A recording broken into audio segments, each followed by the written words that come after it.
In 2025, the Pixelmon team updated Pixelmon to version 1.21 of Minecraft and added new Pokémon, palettes, research, items, sprites, and even a new Pokédex, not to mention features such as shoulder riding and statistics for tracking your gameplay. In this video, we'll go over everything you need to know from all 13 versions the Pixelmon team released in 2025, plus the latest version recently released in 2026. Let's get started. First up, all the new Pokemon added. Dipplin, the candy apple Pokemon. Hydrapple, the apple Hydra Pokemon. Raging Bolt, the Paradox version of Raikou. Gouging Fire, the Paradox version of Entei. Iron Crown, the Paradox version of Cobalion. Iron Boulder, the Paradox version of Terrakion. Bloodmoon Ursaluna, an alternate form of Ursaluna. Defeating a Dipplin can award you apples, sugar, a grass gem, and a golden apple. And defeating a Hydrapple can award you all the same things, plus a chance at a dragon gem. Dipplin and Hydrapple don't spawn in the world. To obtain them, you'll have to evolve an Applin into a Dipplin, and then a Dipplin into a Hydrapple. Though in many of the forest biomes, you will be able to find Dipplin in 3-star and 4-star max raids, and Hydrapple in 5-star max raids. Defeating a Raging Bolt has the potential to earn you Glowstone, Dragon Gems, and a Magnet. A Gouging Fire drops Blaze Rods, Dragon Gems, and Charcoal. An Iron Crown drops Iron Blocks, Psychic Gems, and a Metal Coat. An Iron Boulder drops Polished Granite, Psychic Gems, and a Twisted Spoon. Similar to Dipplin and Hydrapple, Raging Bolt, Gouging Fire, Iron Crown, and Iron Boulder all don't spawn in the world but are obtainable through research and in 5-star raids that spawn in the end. Bloodmoon Ursaluna drops all the same items as the normal Ursaluna: salmon, leather, passo berries, and a peat block. And Bloodmoon Ursaluna is currently only available via doing research. Along with finishing up Pokemon from Scarlet and Violet, the Pixelmon team has also started adding Mega Pokemon from Legends ZA game.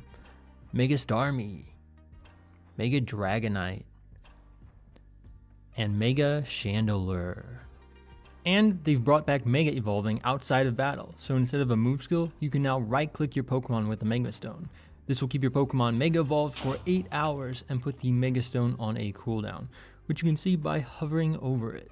The addition of Mega Starmie probably inspired the new Patrick Starmie palette, and Gimmighoul has a gingerbread palette. Plus, Gimmighoul's roaming form has been added.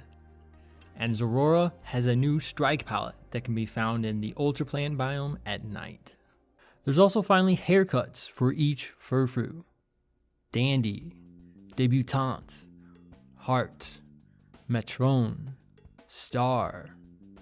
And each of the new Mega forms have their own Mega Stones: Starmie's Starmanite, Dragonite's Dragonanite, Chandelure's Chandelurite. Other items that have been added include the Utility Umbrella Held item, which ignores weather effects and was missing from when Gen 8 was released. The Clear Amulet, a Gen 9 held item that prevents a Pokemon's stats from being lowered. Raw versions of Platinum, Silver, Bauxite, and Silicon. The Syrupy Apple, which is used to evolve Applin into Dipplin. Ice Stone Armor, which gives a Resistance Potion effect. And Shiny Stone Armor, which gives a Health Boost Potion effect. Deep Slate versions of all the ores, gems, and fossils have been created as well, so that you'll find them in the deepest portions of Minecraft's caves. And a new Charizard Wings cosmetic was added. Throughout 2025, and especially in the beta versions, many of the Pokemon from Gen 9 had their default and shiny sprites updated. Sprites were also updated for the Juices and Colorful Shake, lots of the badges, the Pixelmon spawner, the Arceus plates, the Evolution Stone Armors, and the Pokeballs, including their bases and lids. Research added in the alpha versions is the update to the old quest system. In 2025, lots of new research was added that rewards you by spawning some of the new Pokemon that were added. 2 worms, 1 shell is research that you can start by catching an Applin, and progressing through it will teach you how to evolve an Applin into a Dipplin. There are a bunch of research for catching the Paradox Pokemon that start upon catching their non-Paradox version. Ancient Thundercloud is the research for catching Raging Bolt, Ancient Flame spawns Gouging Fire, Hail of Tomorrow spawns Iron Crown, and Titan of Tomorrow spawns Iron Boulder. The Crimson Moon research spawns Bloodmoon Ursaluna, and that starts upon catching a normal Ursaluna. So, all of these new Pokemon and sprites and research were added across many different versions of 2025. However, one specific version, 937, revamped the Pokédex. The updated Pokédex is now a tab in your inventory with visuals similar to the research tab. The Pokédex has several subcategories now. There is the default Pokédex, a Shiny Dex, a Mega Evolutions Dex, a Gigantamax Dex, and a Pokédex specifically for the Jump Palette Pokemon. Each Pokédex displays how many Pokemon you've caught from each generation and whether you've caught the starter Pokemon from that generation. Seeing Pokemon will reveal the silhouettes of the Pokemon in the Pokédex, and catching them reveals the entire sprite. Each dex entry shows everything the previous Pokédex used to, the Pokemon's types, description, where it spawns, and a render of it, but the updated Pokédex also shows what items are going to drop, its breeding requirements, its evolutions, abilities, base stats, EV yields, type effectiveness, and the moves it learns. At the top, the other forms and palettes are also shown, which just appear as silhouettes if you haven't caught them. It's also really nice that you can look at the dex entry of Pokemon you haven't even seen, and it will let you know where to find them. The other Pokédexes show all the same information, except that they will only display their respective dex type. So, for example, the Mega Dex doesn't have entries for Pokemon without Mega Evolutions, and the Jump Pokédex only shows Pokemon related to fishing up the Jump Palette Pokemon. The Jump Pokédex also functionally replaces the fishing log item, which should make it easier to keep track of those palettes, since you won't need to carry around an item. In 9.3.11, shoulder riding was added to Pixelmon. Similar to parrots in vanilla Minecraft, if you send out your Pokemon and then right-click it while crouching, you can take your Pokemon and let them perch on your shoulder.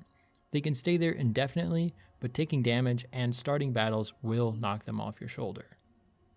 Version 9.3.0, the first beta version, updated the statistics page with a bunch of new stats related to Pixelmon. Their stats for battling, catching, and evolving Pokemon, as well as exploring the world, crafting, and research, which all should be fun to compare with friends or remember the progress you've made. For example, you'll be able to track things like how many Pokemon with a special palette you've caught, or how many critical hits your Pokemon have dealt and taken in battle. So, those are all the major changes in the last year of Pixelmon. From here on out, we'll go through some of the non-essential new stuff and the minor changes to gameplay that were made during the beta and latest release versions. In 9.3.0, particle effects were added to the Mount Boost move skill, and all of the Mount Pokemon from Arceus Legends can use the move skill now, and the oven block was changed to work like a furnace. There is also now a setting to toggle between different Pokemon rendering modes. The default setting is smooth, and a setting for blocky and sprite rendering modes are available. The Pixelmon team hasn't added any blocky models, but this does mean you could add your own. From 9.3.1, Pokemon will now spawn as low as level 2 to make it easier on players starting a new world. New music discs have been added. Many of the Evo Stones have had where they spawn in the world updated. Fire Stones are now located in mesas. Leaf Stones now spawn in forest biomes. Moonstones are located in mountainous biomes. Sunstones are now in deserts. Dawn Stones are in plains. Dusk Stones are in swamps. Shiny Stones are in flowery biomes, and Ice Stones appear atop glaciers of frozen mountain peaks embedded in packed ice. In 9.3.2, the item finder was updated, so its sprite updates to a red no symbol when no hidden items nearby, and it then produces lava particles and extinguish sounds to indicate nothing was found. And when a hidden item is nearby, the sprite updates to have a yellow arrow pointing you in the direction of the item. In 9.3.3, regular ore textures for Pixelmon medals, gems, and evolution stones have been updated with improved sprites, and Fedora, Fez, and Top Hat developer hats now feature updated models. 9.3.3 also added a ton of functionality with the JEI mod, so now you can find info on recipes and drops from Pokemon. As of 9.3.4, types are now data packable, so you can create your own custom types and apply them to Pokemon and moves like I did here with this Shadow Lugia. So its 2 custom Shadow type moves I created are super effective against all types. The Ore Sense move skill was updated so it can be used by a wider variety of Pokemon. Relic items can now be found in desert pyramids, desert wells, and ocean ruins. Also, effectiveness text now appears below move buttons during single battles, but only if you have previously caught the opposing Pokemon. The noteworthy change from 9.3.5 is that Charmander, Charmeleon, and Charizard have received brand new models with updated textures and animations, including making their tails fully emissive. And as of 9.3.6, the TCG rulebook can now be stored in chiseled bookshelves. Trims can be applied to both the new and old running boots, as well as all of the Pixelmon armor. Berry leaves, berries, and apricorns can now be composted in the composter. 9.3.6 also reworked battle rules. Clicking the Battle Rules button now opens this menu where you can pick from previously defined battle rules, so you don't need to edit the individual rules every time. In 9.3.7, Beware and Stuffle were remodeled, and a new infuser recipe was added for Perilous Soup. A new feature from 9.9 made it so that interacting with Combi, Vespiquen, Beedrill, Cutiefly, and Rabombi with an empty glass bottle will now yield honey. The important stuff from 9 through 10 are that egg sprites are now customizable per species in data packs. Evolution Stone tools and armor have updated effects. Evolution Stone armor grants a small spawn boost to any species that evolves with that Pokemon. Various minor adjustments and quality of life improvements have been applied to gym towns, like these gym entrance signs. Oh, and Mega Lopunny's model has been updated. From version 9.3.11, Squirtle, Wartortle, and Blastoise's models have been updated.